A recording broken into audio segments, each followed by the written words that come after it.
আল্লাহর রসুলকে সব সাহাবারা বলে, ইয়া রসুল আল্লাহ, সব রোগের কি ওষুধ আছে? রসুল বলে, না না, সব রোগের ওষুধ আছে, কিন্তু বার্ধক্য হয়ে গেলে এই রোগটার ওষুধ নাই। এটার কি নাই বলেন? পৃথিবীর কোনো মুরব্বী কথা বলতে পারবে না যে এই ওষুধটা খেয়ে আমি 30 বছরের যুবক হয়ে গেছি, বলতে পারবে না, এটা বলা সম্ভব না। যদি এইরকম ওষুধ থাকতো তো নবীজি বলে দিতেন, নাই তো আপনি পাবেন কোথায়? তাহলে বোঝা গেল সুস্থতা নিয়ামত, অসুস্থতা নিয়ামত রহমত। এবার অসুস্থতা যদি আমি বরদাস্ত করতে না পারি, আমার জন্য চিকিৎসা আছে না নাই? আরে সবাই বলেন, আছে না নাই? এবার চিকিৎসাটা করব কিভাবে? ওখানে হচ্ছে আমাদের পেজ। শুনেন, 1 নাম্বার, মুসলমান চিকিৎসা করবে কোরআন। বলেন কি? সবাই বলেন, আবার বলেন, জোরে বলেন। 2 হাদিস। বলেন 2 নাম্বার কি? 3 ডাক্তার। 3 নাম্বার কি? ডাক্তার। আচ্ছা এবার বলেন তো, প্রথমে কি? প্রথমে কি? এরপরে কি? এরপরে কি? আচ্ছা এবার আমরা প্রথমে যাই কোনটায়? সত্য কথা বলেন, প্রথমে কোথায় যায়? এরপরে কোথায় যায়?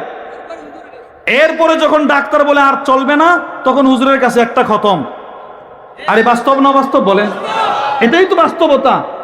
ডাক্তার ফিরিয়ে দিলে হুজুরের কাছে। উচিত ছিল পরে ডাক্তার, আগে হুজুর, আগে কোরআন। আগে কি বলেন? কারণ কোরআনের চাইতে দামি ঔষধ পৃথিবীতে নাই। কোরআনের চাইতে দামি ঔষধ পৃথিবীতে, সবাই বলেন, কোরআনের চাইতে দামি ঔষধ পৃথিবীতে। আচ্ছা কথাটা যদি শুধু আমি বলতাম, আপনি বলতেন ছোট্ট এক বেটা কি বলছে, ফেলে দিতেন, মেনে নিতাম। এবার কথাটা যদি আল্লাহর রসুল বলেন, তো কথাটার দাম কত? ইবনে মাজার 3501 নম্বর হাদিস, আল্লাহর রসুল বলেন, খায়রুদ দাওয়া, সর্বশ্রেষ্ঠ ঔষধ, সর্বশ্রেষ্ঠ ঔষধ আল কোরআন। কোরআন সর্বশ্রেষ্ঠ ঔষধ কি? সর্বশ্রেষ্ঠ ঔষধ কি? সবচাইতে দামি ঔষধ কি? কোরআন। আল্লাহু আকবার। রসুল তো কোরআন বলছে। এবার আল্লামা ইবনুল কাইয়িম আল জাওজিয়্যা রাহিমাহুল্লাহ তার বিখ্যাত কিতাব আদ-দা ওয়াদ দাওয়ার মধ্যে বলেন, লাম ইয়ানজিলিল্লাহু আযজা ওয়া জাল্লা মিনাস সামাই শিফা ফি ইজালাতিদ দাই মিনাল কোরআন। কোরআনের চাইতে রোগ ব্যাধি দূর করার মতো পাওয়ারফুল ঔষধ আল্লাহ কোরআন ছাড়া জমিনে আর কোনো ঔষধ দেয় নাই। বলেন তো, কোরআনের চাইতে দামি ঔষধ আছে? আরে বলেন না আছে?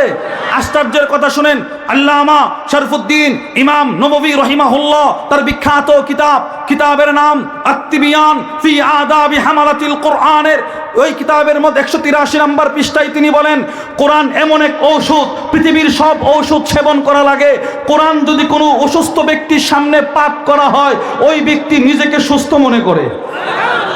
উনি নিয়ে আসছেন তালহা ইবনে মুসাররিফের একটা বক্তব্য নিয়ে আসছেন, কানাল মারিদ ইদা কুরিয়া ইনদাহু আল কোরআন ওয়াজাদা লিযালিকা খিফাতান। তিনি বলেন, কোন অসুস্থ ব্যক্তির সামনে কোরআন তেলাওয়াত করা হলে সেই অসুস্থ ব্যক্তি নিজেকে সুস্থ মনে করে। কি মনে করে বলেন?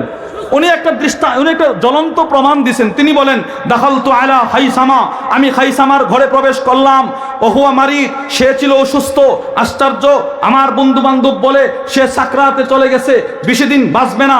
আমি তাকে শেষবার দেখার জন্য চলে গেলাম। ওমা আশ্চর্য, গিয়ে দেখি না, ঠিক আছে, আমি গিয়ে দেখি কি জানেন? ফাকুলতু ইন্নী আরাকাল ইয়াউমা সালিহান আও দাহিকা, আমি তাকে গিয়ে দেখি সে সুস্থ, মুস্কি মুস্কি হাসতেছে। আরে সুবহানাল্লাহ বলেন না। আচ্ছা উনি শুনছিলেন কি? গুরুতর অসুস্থ। গুরুতর বুঝেন তো, খুব বেশি অসুস্থ। এবার তিনি আসছেন ইয়াদাতুল মারিদ করার জন্য, এসে দেখে সুস্থ, মুস্কি মুস্কি হাসে। আরে সুবহানাল্লাহ বলেন না। সুস্থ, মুস্কি মুস্কি হাসে। কি বলেন? সুস্থ, সুস্থ, পরিপূর্ণ সুস্থ। তিনি বলেন, কি আশ্চর্য, শুনলাম তুমি অসুস্থ, হয়ে গেলে সুস্থ। এবার তিনি কি জবাবটা দিয়েছে শুনেন, ইমাম নববী লেখেন, এবার তিনি জবাব দে, কুরিআ ইনদি আল কোরআন, তুমি আসার আগে আমার কানের সামনে আমার পরিবারের একজন কোরআন তেলাওয়াত করেছে, আমি সুস্থ হয়ে গেছি। আচ্ছা এবার বলেন, আমি যদি অসুস্থ হয় আর আমার ছেলেটা যদি আমার কানের সামনে বসে বসে কোরআন তেলাওয়াত করত, আমাকে আল্লাহ তাআলা দুনিয়া ও আখিরাতের কি পরিমাণ রোগ থেকে মুক্তি দিত। কিন্তু আমার ছেলেটা কোরআন পড়বে কিভাবে? আমার মেয়েটা কোরআন পড়বে কিভাবে? আমি তো তাকে ওই জায়গায় দিয়ে রাখছি যেখানে ব্যাঙের ডাক আর বানরের নাচ শেখানো হয়। পৃথিবীর কোন রোগীর সামনে ব্যাঙের নাচ দিলে কোন রোগী সুস্থ হয় না। ঠিক না বিঠিক জোরে বলেন? এমন নজির পৃথিবীতে নাই। কোন রোগীর সামনে বানরের নাচ দিলে রোগী ভালো হয় না, বরঞ্চ রোগী এর বিব্রতকর অবস্থা হয়ে ওই সময় রোগী মারাও যাইতে পারে। কিন্তু এর বিপরীত কোন রোগীর সামনে যদি কোরআন তেলাওয়াত করা হয়, রব হয়তো